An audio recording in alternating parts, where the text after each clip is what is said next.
As C-3PO is loaded into an oil bath, Luke passes the time playing with a toy starship, imagining that one day his life will not suck. He secretly fantasizes about the various ways his oppressive uncle might one day meet his demise. His favorite was always the flamethrower. Bored to the point that his balls were starting to go numb, each passing second was an agony for Luke.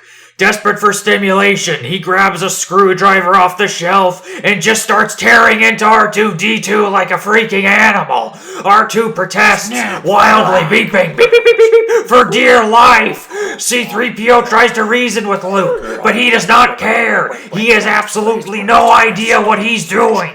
He is gutting circuits and crossing wires that were never meant to be crossed. Suddenly, Luke is thrown back by an emission of streaming blue light. A recording. A hidden prize claimed from within the restrained R2's now exposed databanks.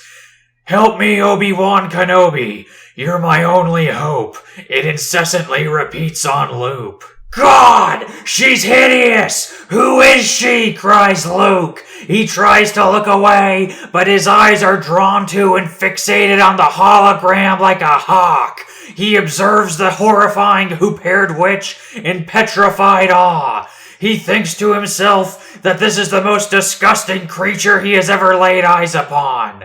I wonder if she means old Ben Kenobi, ponders Luke, now sick to his stomach. He nearly vomits, but holds back his lunch like a trooper with tears in his eyes, remarking how old Ben is a fucking weirdo that lives out beyond the Dune Sea. But he's at his breaking point. He can't take it anymore. He screams at R2, "Turn it off! I can't stand looking at that freak for another second!" But R2, having been brutalized by Luke's screwdriver, could do little more than make a single pitiful beep, begging for the sweet release of death. C-3PO, realizing that his little friend was not going to make it, prays to God to release R2 from his misery. Luke, eager to prove himself and reach his full potential, boldly states that, "I have no need for gods. I will finish what I started." He goes in with the screwdriver. R2-D2 was dead. Thank Christ it's over, apathetically mutters Luke as he runs off to join his foster family in the kitchen hut for supper. As Aunt Beru pours Owen yet another hot glass of liquor, Luke places himself at the table. Tonight, they would be having whiskey soup again. Luke was inconsolable. "Uncle Owen, I think you have a drinking problem." Aunt Beru and Uncle Owen look at each other, bewildered that Luke would say something so stupid. Owen gazes at Luke through alcohol-blurred eyes and says, "I will fucking stab you if you ever say that again." Luke could sense that behind the veil of the liquor, there was a sincerity in his uncle's words, and he wisely backs down.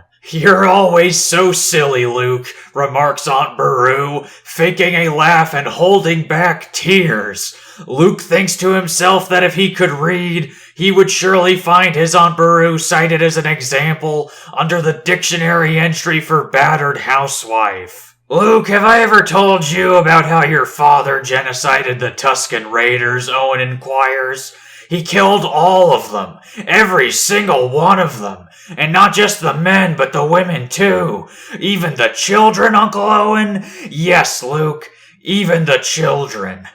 Golly, one day I'm gonna be just like him," Luke boasts, skipping away from the table, away from his inept foster parents. He surfaces on the surface, greeted by the twin sons of Tantuin. They seem to speak to him, saying, "You are an intensely burning god."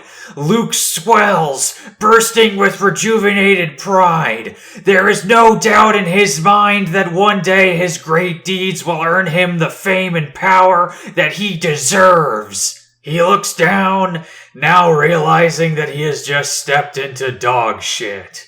The embarrassment and shame our hero feels is incomprehensible.